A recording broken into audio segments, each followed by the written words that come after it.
Hello दोस्तों, स्वागत है आपका मेरे यूट्यूब चैनल परीक्षा प्लान में। तो कैसे हैं आप लोग? आई होप अच्छे होंगे। और जैसा कि आप लोगों को पता है कि गद्यांश और पद्यांश को कैसे सॉल्व किया जाता है, तो इस वीडियो में यही सिखाया जा रहा है। इसके पहले 2 वीडियो आ चुकी हैं, आज ये तीसरी वीडियो है। पहली वीडियो में एक गद्यांश और एक पद्यांश लिया था। कल की वीडियो में 2 गद्यांश लिए थे और आज की वीडियो में 2 पद्यांश लिए हैं। तो वो कैसे सॉल्व किए जाते हैं ये सीखेंगे। तो चलिए वीडियो को शुरू करते हैं। वीडियो देखने के बाद यदि आपको अच्छा लगे तो वीडियो को लाइक और शेयर कीजिएगा, और यदि आप चैनल पर नए हैं तो चैनल को सब्सक्राइब कर लीजिए। तो चलिए शुरू करते हैं। ये पद्यांश दिया गया है, इसे ही काव्यांश और कहते हैं, और ये प्रश्न दिए गए हैं। तो पहले पढ़ेंगे प्रश्न, उसके बाद पद्यांश को पढ़ेंगे। तो लिखा है, कविता की पंक्तियों में यात्रा की किस विशेषता की ओर संकेत किया गया है। तो चलिए पढ़ लेते हैं अब। पूर्व चलने के बटोही बाट की पहचान कर ले, है अनिश्चित किस जगह पर सरित गिरी गहवर मिलेंगे, है अनिश्चित किस जगह पर बाग वन सुंदर मिलेंगे। तो यानी कि यात्रा की दिशा की ओर संकेत किया जा रहा है, अनिश्चितता की ओर। किस विशेषता की ओर संकेत किया जा रहा है ये पूछा गया है। तो पहला कठिनाइयों की ओर, दूसरा सुखों की ओर, तीसरा अनिश्चितता की ओर और चौथा साहस की ओर। तो पद्यांश पढ़ने के बाद पता चला है कि यात्रा की विशेषता है अनिश्चितता की ओर, यानी तीसरा विकल्प इसमें सही है। अगला प्रश्न पढ़ते हैं। लिखा है, कविता में आए सुमन और कंटक किस भाव के प्रतीक हैं। तो कविता में सुमन और कंटक आए हैं, किस भाव के प्रतीक हैं ये पूछा गया है।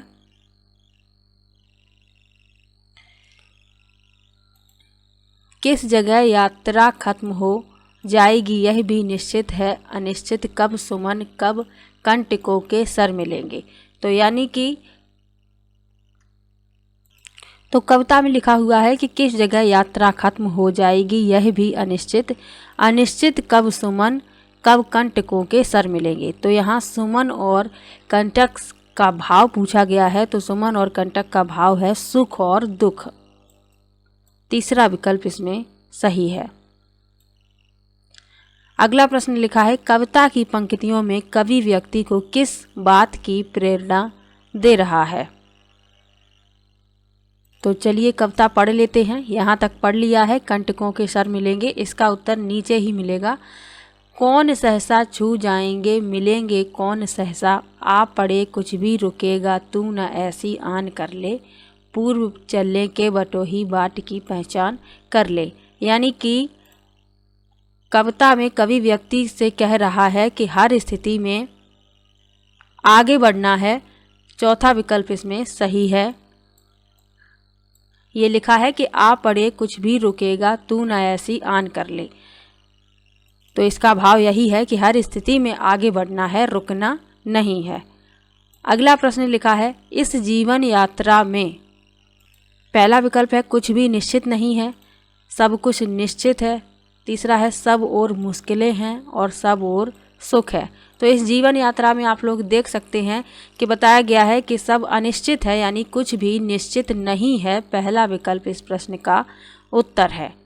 अगला प्रश्न ग्रामर यानी व्याकरण से लिया गया है। लिखा है, नीचे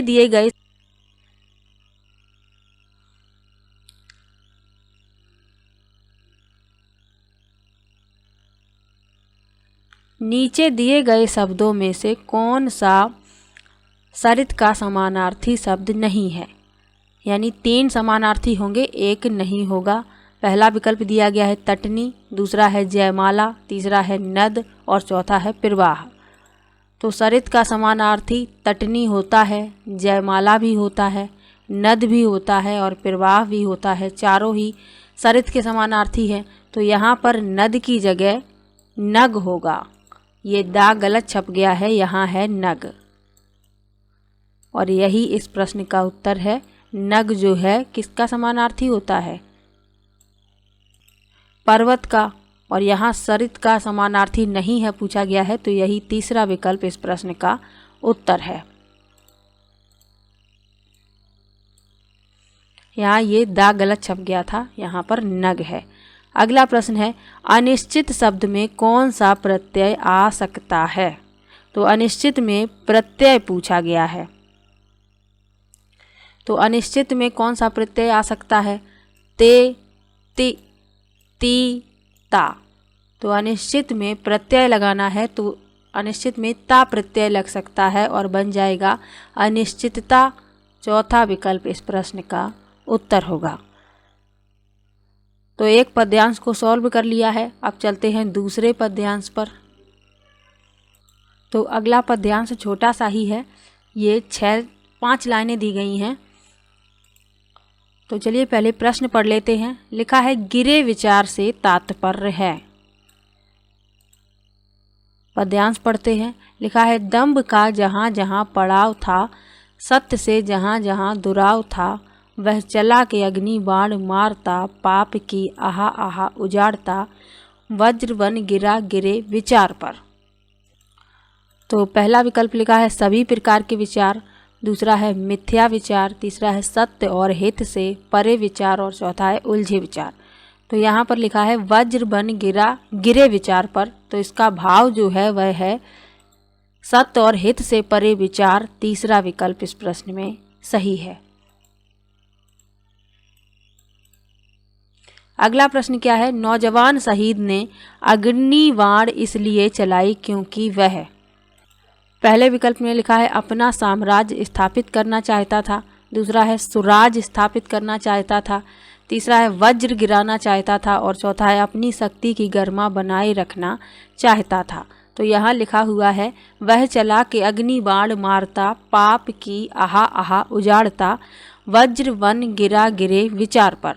तो यहाँ इसका भाव है कि स्वराज स्थापित करना चाहता था। अपना साम्राज्य की कोई बात आई नहीं है काव्यांश में। वज्र गिराना चाहता था ये भी नहीं, अपनी शक्ति की गरिमा बनाए रखना चाहता था ये भी नहीं, स्वराज स्थापित करना चाहता था।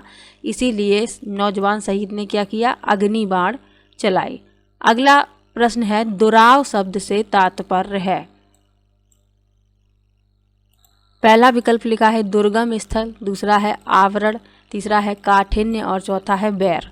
तो यहाँ काव्यांश में आप लोग देख सकते हैं, यहाँ लिखा है दंभ का जहाँ जहाँ पड़ाव था, सत्य से जहाँ जहाँ दुराव था। यानी सत्य से जहाँ जहाँ दुराव का मतलब है बैर दुश्मनी, तो यही इसका अर्थ है।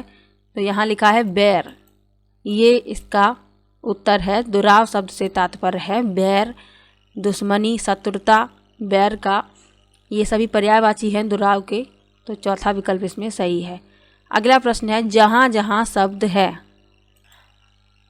तो जहाँ जहाँ शब्द पूछा गया है, पहला विकल्प लिखा है एकार्थी शब्द युग्म, दूसरा है पुनरुक्त शब्द युग्म, तीसरा है विपरीतार्थक शब्द युग्म और चौथा है भिन्नार्थी शब्द युग्म। तो जहाँ जहाँ शब्द है पुनरुक्त शब्द युग्म, दूसरा विकल्प इसमें सही है। अब पुनरुक्त शब्द युग्म क्या होते हैं? जब एक ही शब्द वाक्य में लगातार 2 बार प्रयुक्त होकर विशेष अर्थ दर्शाता है तो उसे पुनरुक्त शब्द कहते हैं। जैसे बार बार, जाते जाते, खेलते खेलते, जहाँ जहाँ, ये सब क्या है पुनरुक्त शब्द हैं। तो दूसरा विकल्प इसमें सही है। एकार्थी शब्द युग्म क्या होते हैं? जिनका एक ही अर्थ होता है। विपरीतार्थक जो विपरीत अर्थ को प्रकट करते हैं, जैसे इन्हीं को विलोम शब्द और कहते हैं। भिन्नार्थी शब्द युग्म जो भिन्न भिन्न अर्थ प्रकट करते हैं। इस प्रश्न के लिए दूसरा विकल्प सही है। अगला प्रश्न है पाप का विलोम शब्द है। पहला विकल्प है प्रायश्चित, दूसरा है अपाप, तीसरा है पुण्य और चौथा है निरपराध। तो पाप का विलोम होता है पुण्य, तीसरा विकल्प इसमें सही है। तो आज की वीडियो में 2 पद्यांश लिए थे, कल की वीडियो में 2 गद्यांश लिए थे।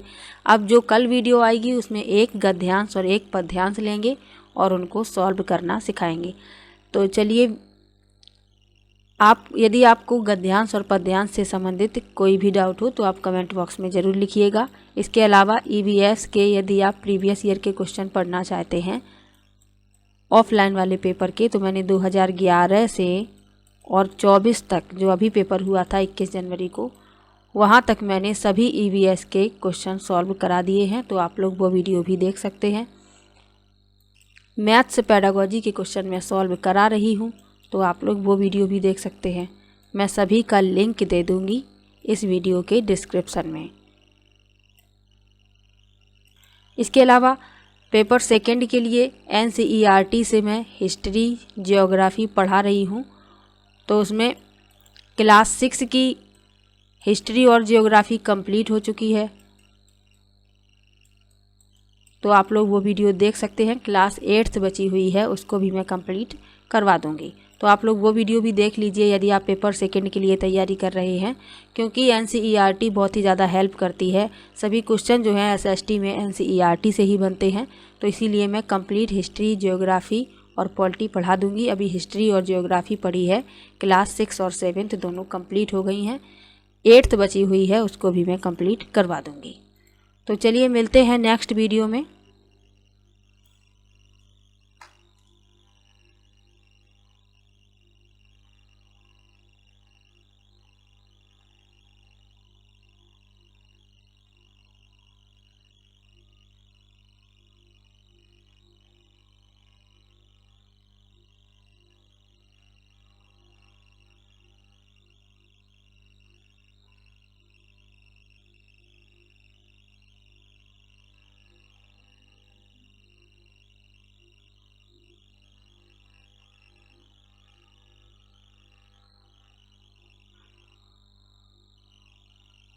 तो वीडियो कैसा लगा कमेंट बॉक्स में ज़रूर बताइएगा। वीडियो को लाइक कीजिए, शेयर कीजिए और चैनल को सब्सक्राइब कर लीजिए।